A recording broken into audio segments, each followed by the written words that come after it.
pagiging mapagbigay ay magandang isabuhay. Ngunit hindi lahat ng bagay ay maaaring laging may kahati. Gaya ng pag-ibig sa isang taong iba ang may-ari. Tungkulin ang kwento ni Antoinette entitled Kahati. So, kung ngayon ka wala sa channel na Karadyo, huwag mo nang kalimutang mag-subscribe, like, comment para lagi kang updated sa mga susunod na videos. So, umpisa na natin. 1 Barangay Love Stories. Barangay Love Stories. Poprotektahan kita tulad ng ginawa ko sa ate mo. Nakita mo naman, naging maayos ang buhay nyo. Siguro pumayag ako na isama ka dahil alam kong mamahalin din kita. Sana walang makakaalam. Titiyakin ko, wag lang tayo magpapahalata sa ate mo. Mahal kita, Antoinette. Mahal din kita, kuya. May mga bagay na pwedeng paghatian para maging masaya ang lahat. Ngunit may mga bagay din na hindi pwedeng paghatian tulad ng halimbawa ng isang relasyon dahil hindi ito tama sa matamaan ng Diyos o ng batas ng tao.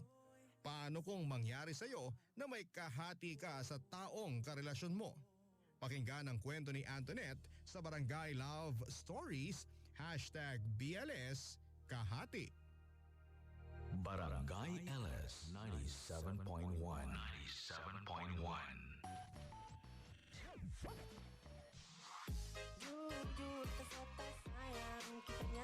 Magandang tanghalian, Metro Manila. Papadudot na po isang maulan, maambon-ambon na tanghalian po sa inyong lahat.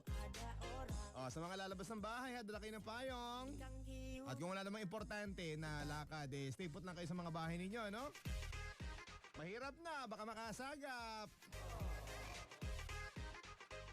Sa mga kapuso natin, pag-uusapan natin ang storyang pinadala ng ating center for today na si Antoinette.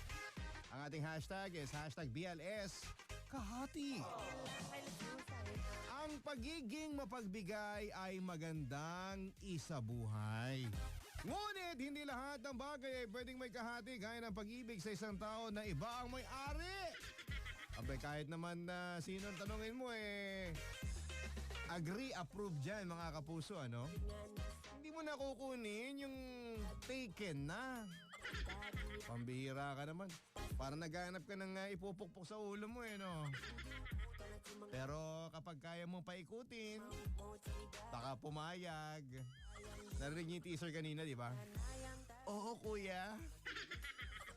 Basta huwag ka maingay, ha? Mga kapuso, nako, huwag kayong ganyan, huwag kayong bad. Feel free to post your comments sa aming Facebook account, Barangay LS971. Sa Itsura Skin Management for Men, nakatutok sa atin. Maraming salamat. Nagpadala sila sa akin ng regalo. Maraming salamat. Kaya naman pogs na si Papa Dudut, no? Sir Anthony, maraming salamat. Eto na po ang kabuuan. Papaalam na pala ako, ano? Simulan na po natin ang Barangay Love Stories number 1. Forever. Mga kwento ng pag-ibig, kwento ng pag-asa, at mga kwento ng buhay dito sa Barangay Love Stories.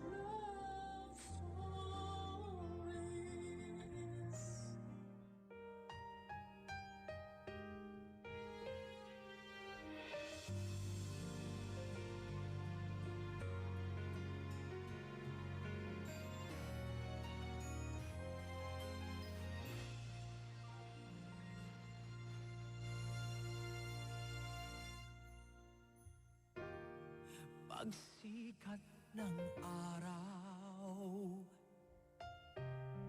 pag-ikot ng mundo, buhay mo'y tuloy sa pagtakbo.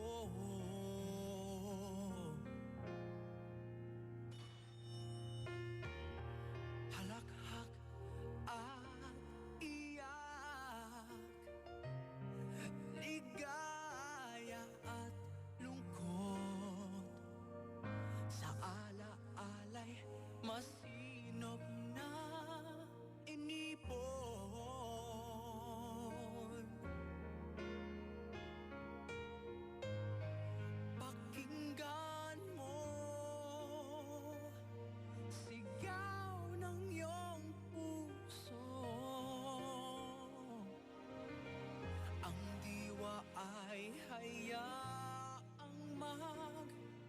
lakbay, kwento ng pag-ibig at ng buhay ay yaman ng alaala sa buhay mong taglay.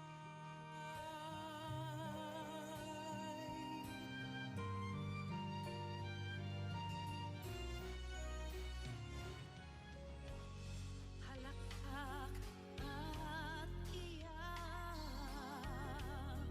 ligaya at lungkot, sa alaala'y masinop na inipon.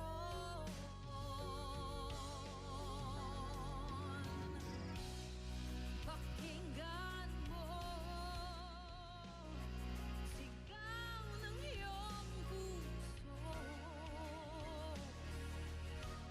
Ang diwa ay hayaang maglakbay, kwento ng pag-ibig at ng buhay ay yaman ng alaala sa buhay mo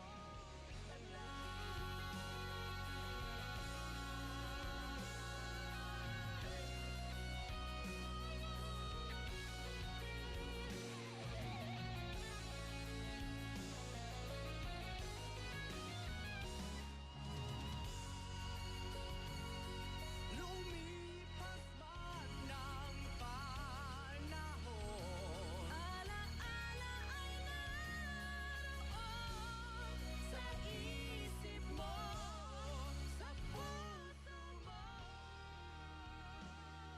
hanggang sa kailanman, kwento ng pag-ibig at ng buhay ay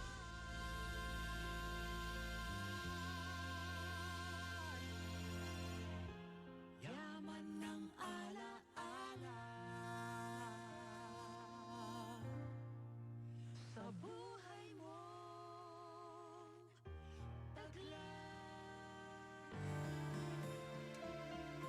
May mga bagay na pwedeng paghatian para maging masaya ang lahat. Ngunit may mga bagay din na hindi pwedeng paghatian, tulad halimbawa ng isang relasyon, dahil hindi ito tama sa mata ng Diyos at ng batas ng tao. Paano kung mangyari sa iyo na may kahati ka sa taong karelasyon mo?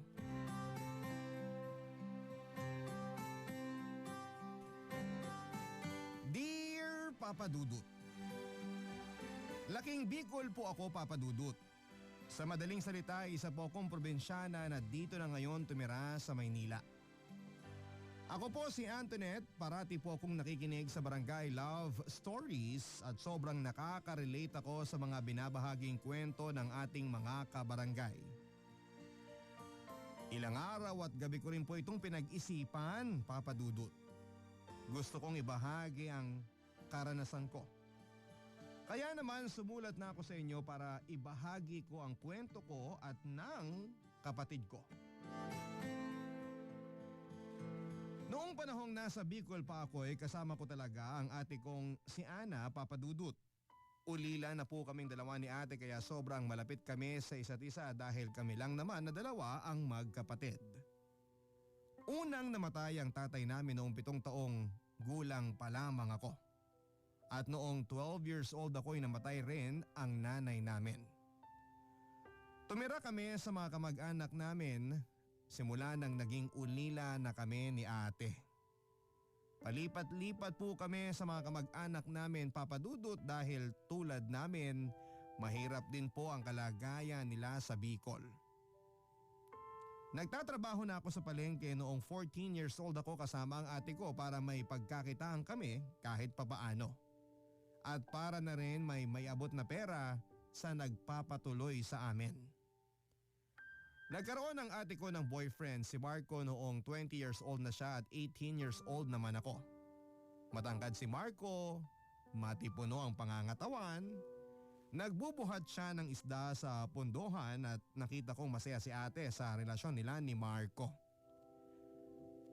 Dumating ang lahat sa punto na gusto na ni Marco na sa Maynila na silang dalawa tumira ni ate para makahanap ng mas magandang trabaho at malaking sahod matapos ang 3 buwan na naging silang dalawa.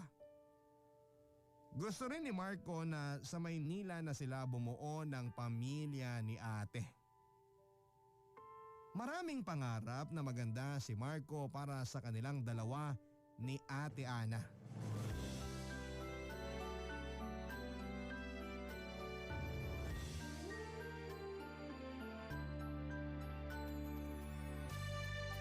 Antoinette, alam mo naman yung gusto ng Kuya Marco mo. Sinabi ko na to sa'yo. Gusto niya na lumuwas na kami ng Maynila. Marami dong oportunidad kesa dito sa Bicol. Sabi ko na sa kanya na kapag lumuwas kami ng Maynila, syempre kasama ka talaga. Hindi ko kayang maiwan ka dito. Hindi ko kakayanin na mag-alala ako kung napano ka na dito sa Bicol. Kailangan ba talaga nakasama ako? Oo naman. Hindi ako papayag na hindi kita kasama. Pumayag ba si Kuya Marco na sama mo ko? Baka napilitan lang yon dahil hindi ka sasama sa kanya sa Maynila kung hindi ako kasama. Aba, dapat lang. Kasama ka talaga. Tayo lang dalawa ang magkapatid tapos maghihiwalay pa tayo. Hindi ko rin kaya na mahiwalay sa'yo ate, sa totoo lang. Simula nang mawala sina tatay at nanay, tayo na ang magkakampi sa lahat ng bagay. Namiss ko na sina nanay at tatay. Minsan parang hindi ko na ma-imagine yung itsura nila. Pero dahil sa mga pictures natin sa kanila, naalala ko pa rin yung mga masasayang araw na kasama natin sila. Bakit nawala agad sila sa atin, ate? Bakit kinuha agad sila sa atin? May plano ang Diyos. Naging maayos naman tayo. Hindi tayo pinabayaan ng Diyos. Ana, parang may iyak na rin ako nito ah. Alam mo, kapag nasa Maynila na tayo, kikita tayo ng malaki doon. Baka nga pwede ka na doon makapag-aral kapag maayos na ang lahat. Sigurado naman ako magiging maganda ang buhay natin sa Maynila. Ramdam ko. Sana nga ate. Pero marami rin akong nababalita ang hindi maganda sa Maynila eh. Huwag mo na yung alalahanin. Kasama naman natin si Kuya Marco mo. Hindi tayo mapapahamak. Nakapunta na siya ng Maynila. May kamag-anak siya doon. Sabi niya may makukunan na siyang matitirhan nating 3. Mahal mo ba talaga si Kuya Marco, ate? Anong klaseng tanong yan? Oo naman. Mahal ko siya pero mas mahal kita. Ikaw pa rin at sina nanay at tatay ang first love ko. 3 kayo. Second love ko na lang si Kuya Marco mo. Ibig sabihin nito, kapag lumawas na tayo ng Maynila, magiging asawa mo na si Kuya Marco? Oo naman. Baka doon na kami magpakasal sa Maynila. Hindi ka ba natutuwa na mag-aasawa na ako? Natutuwa, syempre. Masaya ka sa kanya, ate. Kaya masaya na rin ako para sa'yo. Salamat, Antoinette. Pangako hindi kita pababayaan. Alam ko yan, ate. Maraming beses mo nang napatunayan na hindi mo ako pinabayaan. Hindi mo ako iniwan. Masaya ako na ikaw ang ate ko. Nax! Salamat. Salamat, Antoinette. Ano ba yan? Naiiyak ako. Tears of joy, ate. Oo, tears of joy nga to. Halika nga rito, payakap. Malaki ka na. Dapat kung may manligaw sa'yo, sabihin mo agad sa akin ha, para makilatis ko rin yung manliligaw mo. Naku, wala akong balak na magpaligaw. Huwag ka magsalita ng tapos. Kapag dumating na si pag-ibig sa'yo, hahamakin talaga nito ang lahat masunod lang. Ganun ba talaga, ate? Oo, totoo yan. Parang hindi darating si pag-ibig sa akin. Baka bukas kakatok na sa'yo. Baka sa Maynila. Ikaw baka Manila Boy ang magiging BF mo. Naku, hindi! Natuwa ako sa pagmamahal ni Ate Ana sa akin, Papa Dudut. Kung tutuusin ay pwede niya akong iwanan sa Bicol dahil 18 years old naman ako. At kaya ko na ang sarili ko para maging masaya na rin sila sa piling ng boyfriend niya. Pero gusto niyo pa rin na magsama kaming dalawa at lumuwas kaming tatlo ni Ate Ana at Marco sa Maynila. Buntis na pala si ate noon.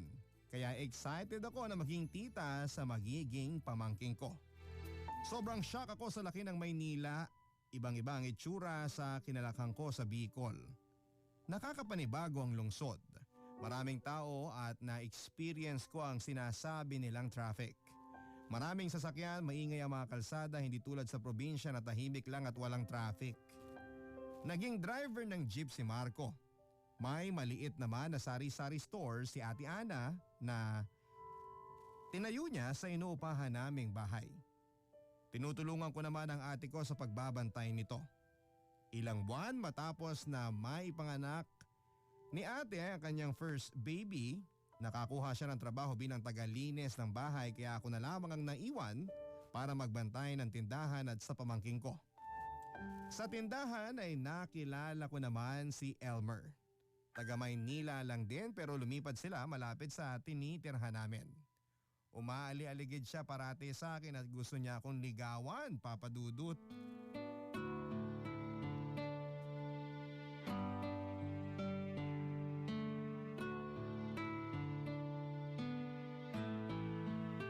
Antoinette, gusto talaga kita. Hinaan mo nga ang boses mo, baka marinig ka ni Kuya Marco sa loob. Eh wala namang masama kung marinig niya. Ayaw niya sa'yo. At takot rin ako, no? Baka lukuhin mo lang ako. Manila boy ka kaya, Elmer? Grabe naman nilalahat. Hindi ako manluloko. Gwapo lang.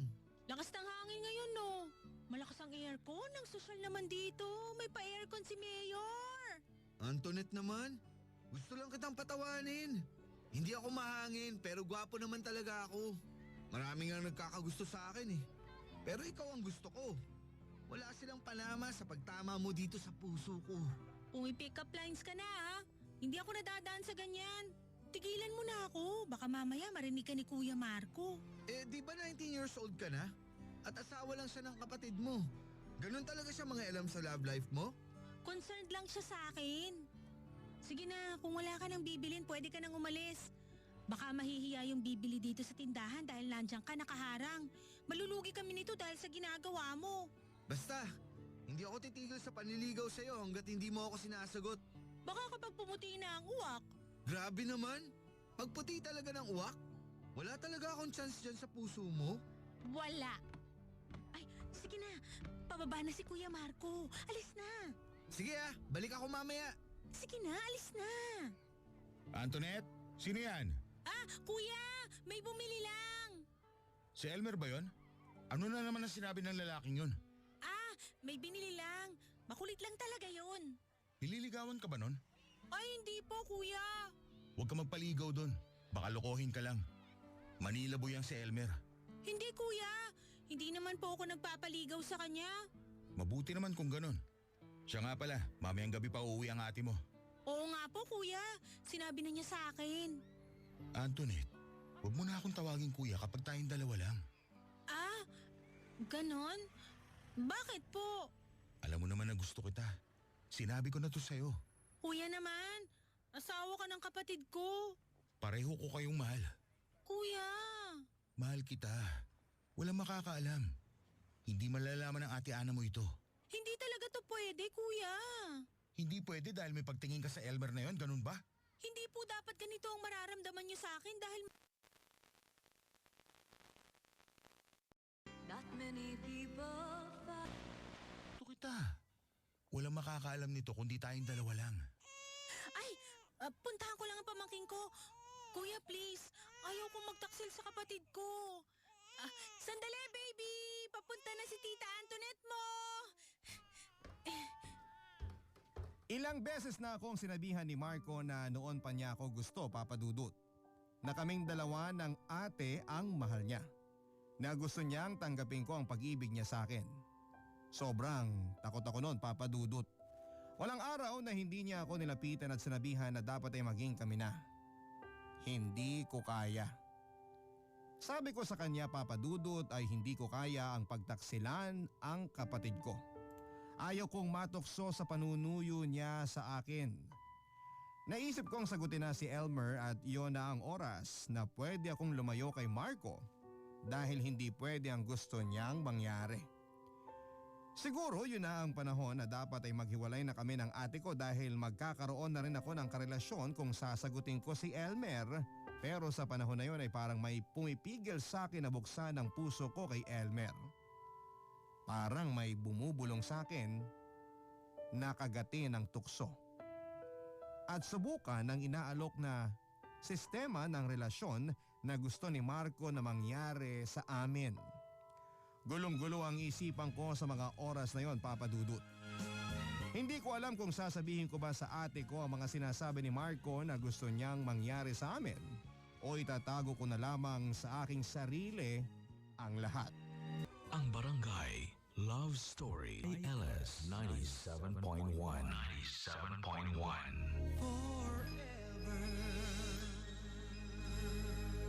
Number 1. Forever. Ang karugtong na mga kwento ng buhay sa Barangay Love Stories.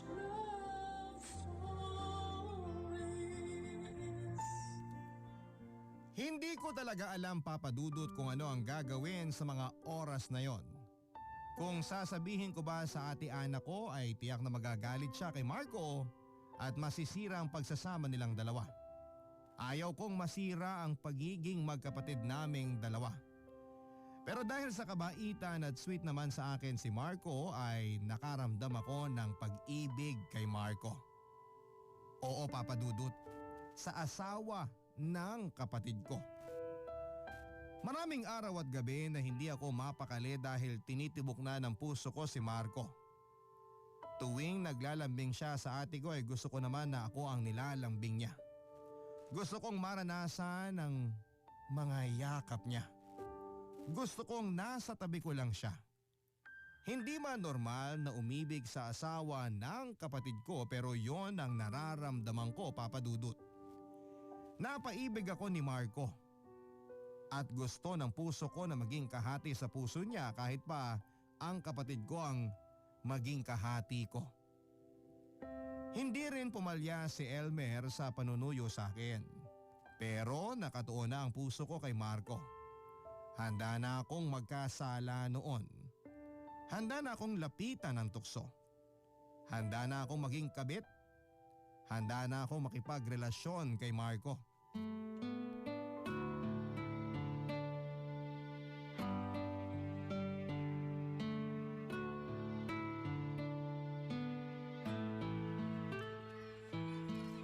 Antoinette, hindi pa rin ako magsasawang ligawan ka.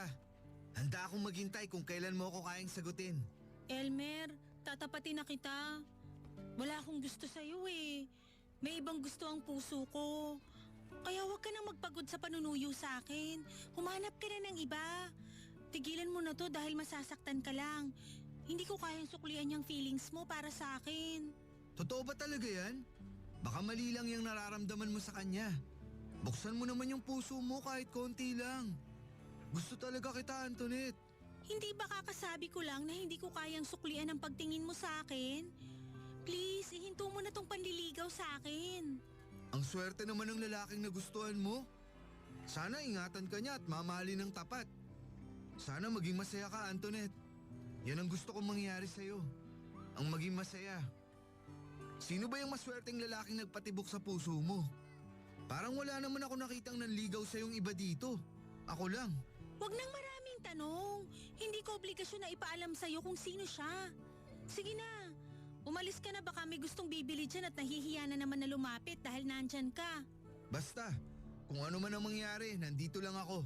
Sige na, umalis ka na. Ito lang. Sana maging masaya ka. Dami mong sinasabi. Magiging masaya ako. Bye, Antoinette. Buti at binasted mo na yung Elmer na yon. Ah, nandyan ka pala, kuya. Narinig ko usapan ninyo. Ako ba yung tinutukoy mong gusto ng puso mo? Ano? Mahal kita, Antoinette. Wala magiging problema kung magiging tayo. Itago lang natin ang relasyon natin. Matatago ba natin talaga? Ibig sabihin, mahal mo nga ako. Oo. Mahal na kita. Sabi ko na eh. Hindi ka masasaktan. Poprotektahan kita tulad ng ginawa ko sa ate mo. Nakita mo naman, naging maayos ang buhay nyo. Siguro pumayag ako na isama ka dahil alam kong mamahalin din kita. Sana walang makakaalam. Titiyakin ko. Huwag lang tayo magpapahalata sa ate mo. Mahal kita, Antoinette. Mahal din kita, kuya. Kapag tayong dalawa lang, huwag mo na akong tawaging kuya. Marco na lang. Okay ba? Sige, Marco. Ang saya ko. Halika, dito tayo sa loob. Gusto kitang halikan. Tama ba tong ginagawa ko? Lahat tama kapag nagmamahalan, Antoinette. Mahal kita, Antoinette. Mahal din kita, Marco.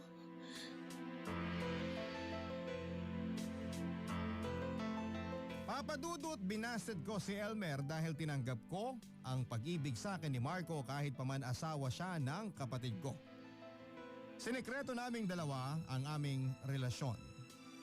Bawat araw, aaminin ko na natatakot ako na baka malaman ni ate ang relasyon namin. Natatakot ako na malaman ni ate na nakikihati ako sa asawa niya. Nasa tuwing wala siya sa bahay at kami lang dalawa ni Marco ay ako ang niyayakap at hinahalikan niya. Ako ang misis ni Marco kapag wala si ate. Pero hindi pa rin ako tinigilan ni Elmer, Papa Dudut. Kinukulit pa rin niya ako at patuloy pa rin siya sa panliligaw sa akin kahit na ilang beses ko na siyang binasted. Hindi ko alam, nakakaramdam pala ng something si Elmer sa aming dalawa ni Marco hanggang sinabi niya sa akin isang araw na alam na niya kung sino ang lalaki sa buhay ko kaya hindi ko siya mapagbuksan ng puso. Sobrang takot ako sa mga oras na yon, Papa Dudut. Para akong binuhusan ng malamig na tubig sa kaba na baka iyon na ang oras na kinakatakutan ko. Ang malaman ng kapatid ko na inaahas ko ang asawa niya. Na ang kapatid niyang mahal na mahal niya ay ang kabit ng asawa niya.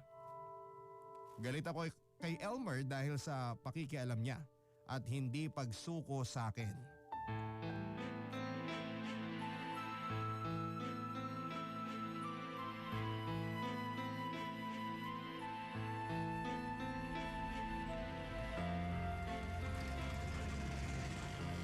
Antoinette, makinig ka sa akin. Mali ang ginagawa niyo. Huwag kang mangialam. Pakialamero ka. Hindi mo pa rin ba tanggap na wala akong gusto sa'yo? Pwede ba, Elmer? Tumahimik ka? Paano ako tatahimik nakikipagrelasyon ka dyan sa asawa ng ate mo? Mali yan. Huwag na huwag mong sasabihin kahit kanino ang nalalaman mo, Elmer, ha? Binabalaan mo ba ako?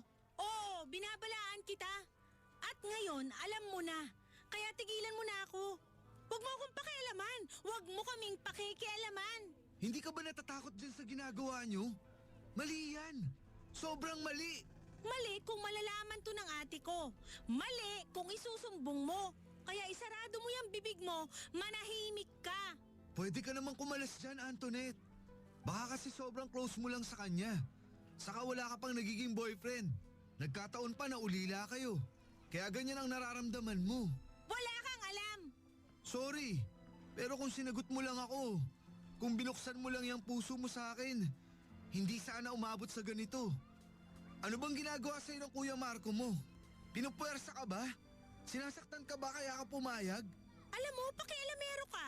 Walang ganun. Ginusto ko to. Mahal ko si Marco at mahal niya rin ako. Nagmamahalan kami.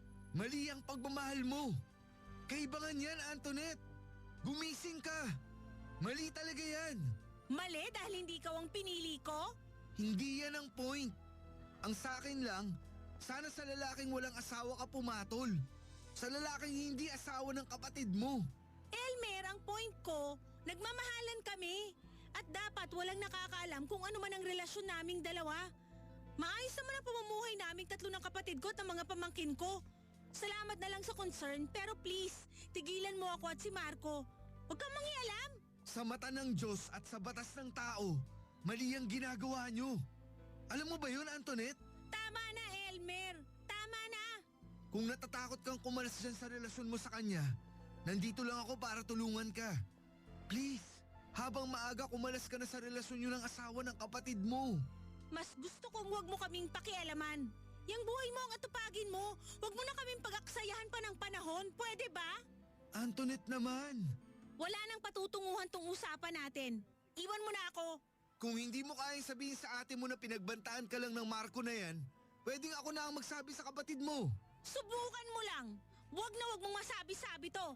Ikakamatay ko pag nalaman ng kapatid ko ang sikreto namin ni Marco. Ikakamatay ko. Naintindihan mo ba? Antoinette! Huwag na huwag mong susubukang magsumbong, Elmer. Pero sana, Antoinette, pag-isipan mong mabuti tong ginagawa nyo. Malaking kasalanan yan. Hindi ko talaga alam kung paano ko dalhin ang problema dahil sa nalaman na ni Elmer ang lihim namin ni Marco. Kakaibang takot ang naramdaman ko, Papa Dudut. Parang anong oras ay mabubunyag na ang pagtataksil naming dalawa. Na nakikihati ako sa kapatid ko. Walang araw na hindi ako sinabihan ni Elmer tungkol sa maling relasyon ko. Para siyang sirang plaka na paulit-ulit nang sinasabi. Paulit-ulit din akong binabangungot sa ginawa ko kay Ate Ana ko. Tuwing kaharap ko si ate ay puno ng konsensya ang dibdib ko. Kadalasan ay maiiyak na lamang ako dahil sa pinasok kong maling relasyon.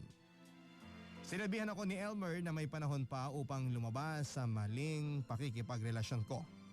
Ang sabi niya sa akin na kaya niya akong tanggapin. Kaya niya akong mahalin.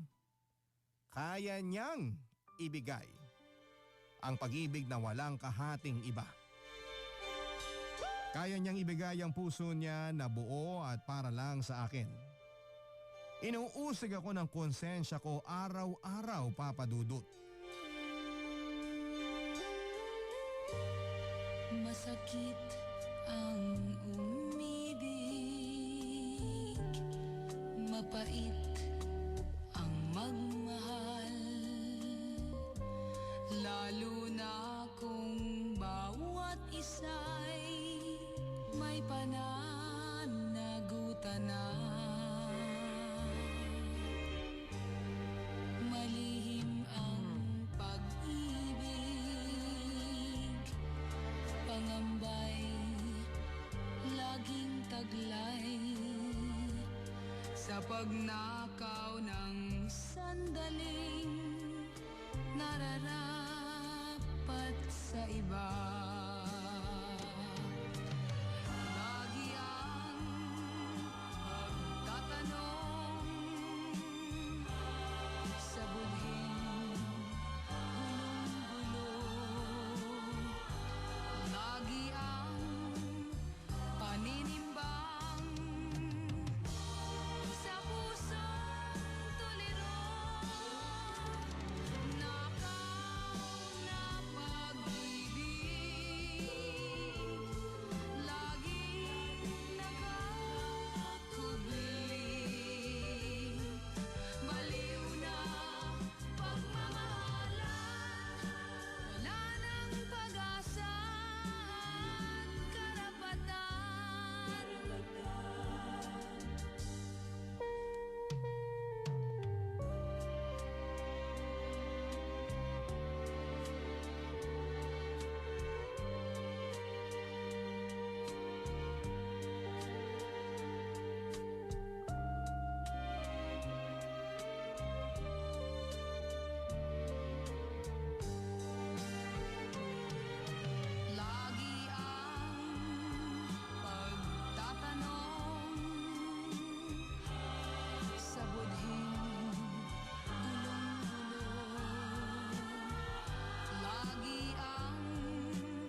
Magbabalik ang Barangay Love Stories. Na mga kwento ng buhay sa Barangay Love Stories.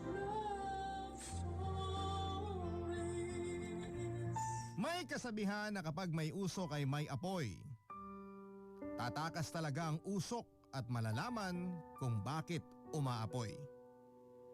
Dumating ang araw na kinakatakutan ko, Papa Dudut. Tama sila, walang sikretong hindi nabubunyag.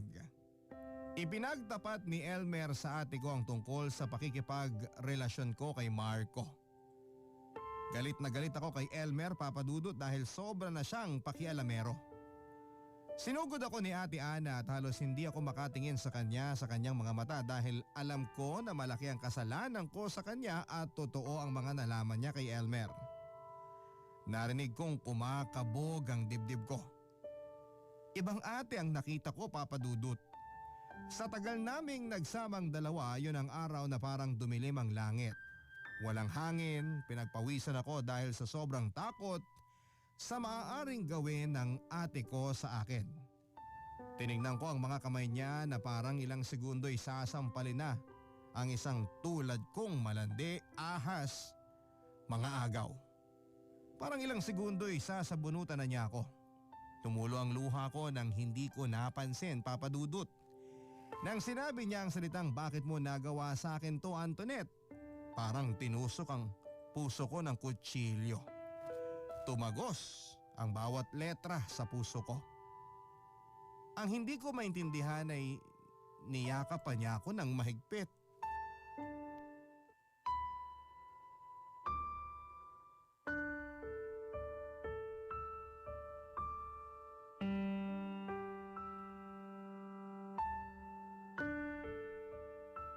Antoinette! Bakit? Bakit mo nagawa to? Bakit mo nagawa sa akin to?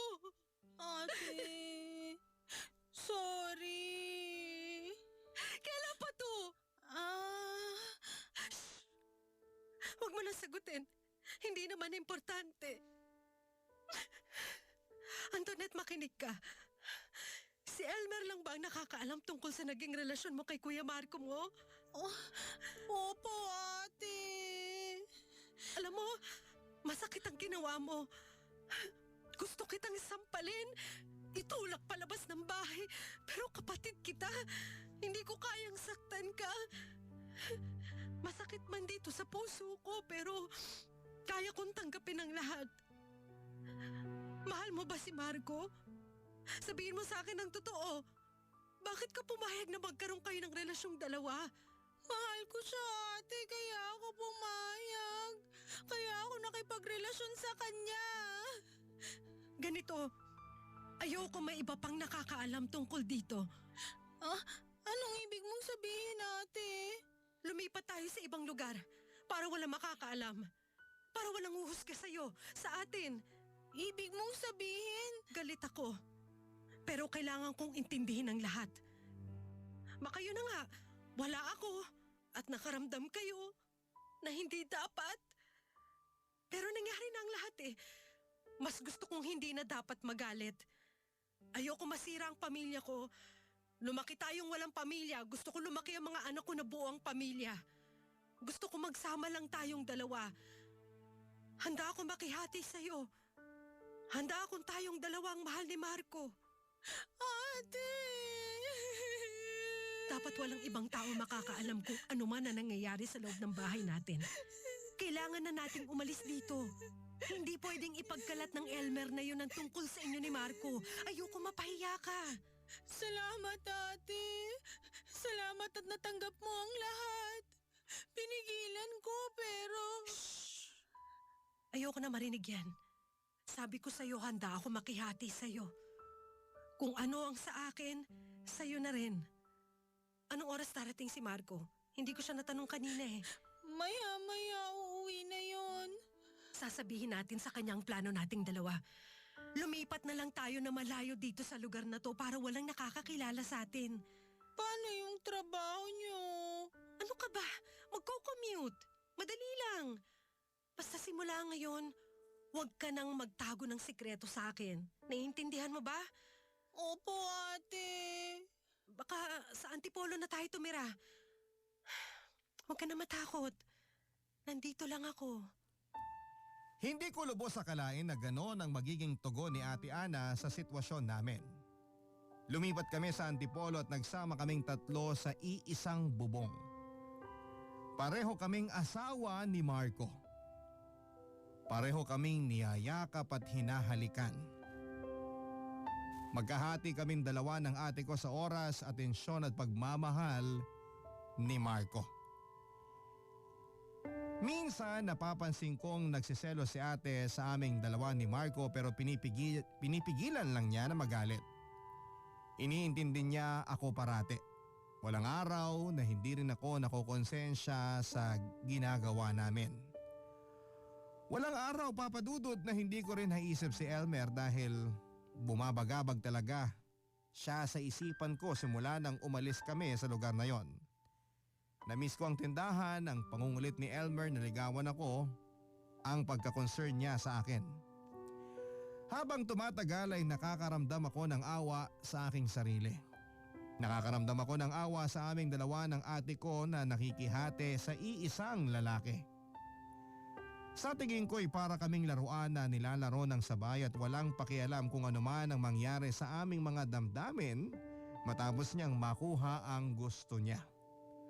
Unti-unting nawala ang pagmamahal ko kay Marco, Papa Dudut. Hinahanap ko ang mga tingin ni Elmer sa akin. Ang pagtawag niya sa pangalan ko, mahal ko pala si Elmer at hinahanap siya ng puso ko. Matapos ang isang taon na nagsama kaming tatlo sa isang bubong ni Ate Ana at Marco ay nagkita kaming muli ni Elmer sa may palengke.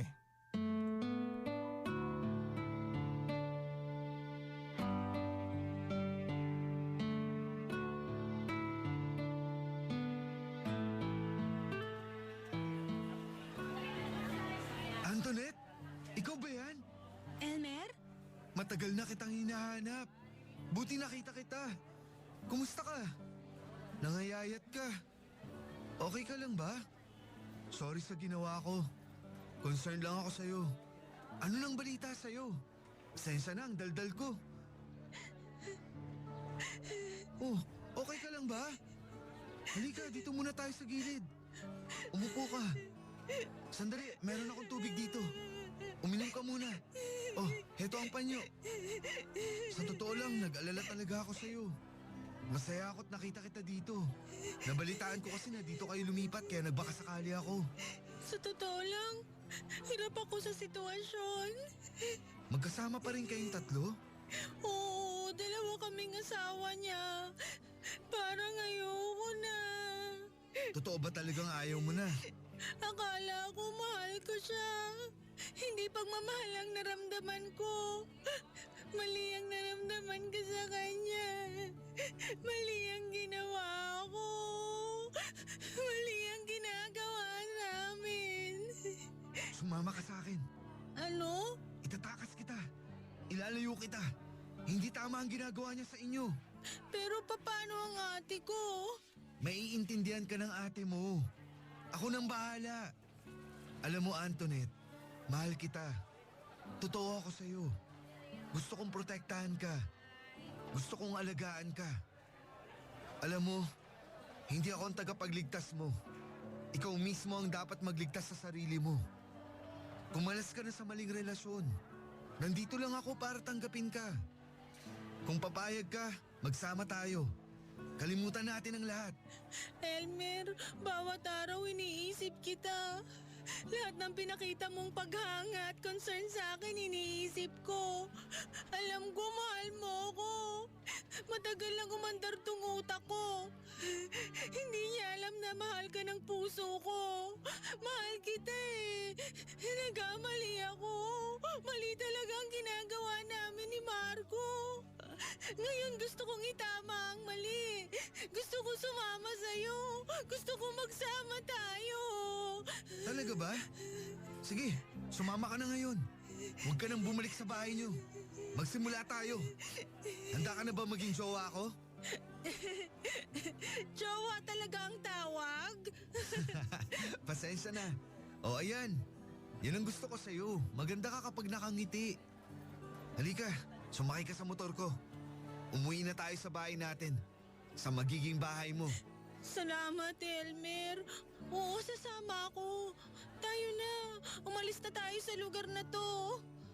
Eto ang helmet, suotin mo.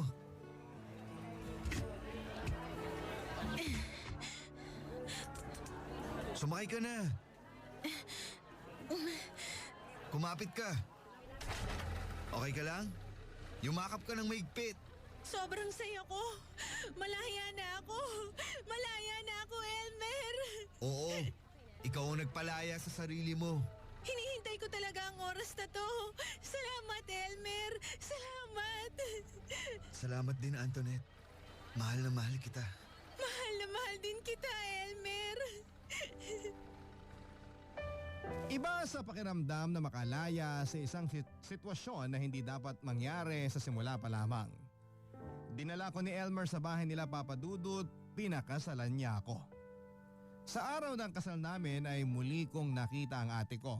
Sobrang saya ko at sobrang saya niya na naging mabuti ang kalagayan ko. Wala na akong narinig tungkol sa nakaraan namin. Hindi na rin nagpakita si Marco sa akin pero sila pa rin ang ate ko.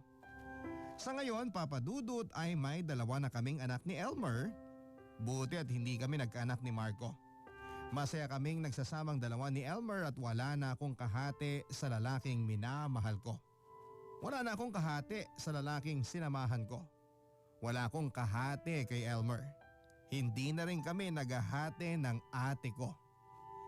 Minsan talaga'y hindi natin makontrol ang mga sarili natin kaya nakagagawa tayo ng mga hindi tama. Kapag may pagkakataon ay itama natin ang mali at itama natin ang gawaing hindi naaayon sa batas ng Diyos at sa batas ng tao. Sana may nakuha kayong aral sa kwento ng buhay ko. Maraming salamat, Papa Dudut, ang inyong forever ka barangay, Antoinette. Ikaw lang ang pag-ibig sa buhay ko. Ngunit bakit ka naman ganyan? Walang tiwala sa akin. Mahal naman kita. Tunay ito aking sinta. Hindi kukupas kailan pa man. Kahit itanong mo kanino man, mahal kitang talaga. Gabi-gabi na lang sa pagtulog ko, ikaw lang ang panaginip ko. Pag ako'y gising na, ikaw pa rin ang nasa isip. Kahit hindi mo ko kapiling, asahan mong sa iyo pa rin ang pusong ito na iyong inangkin.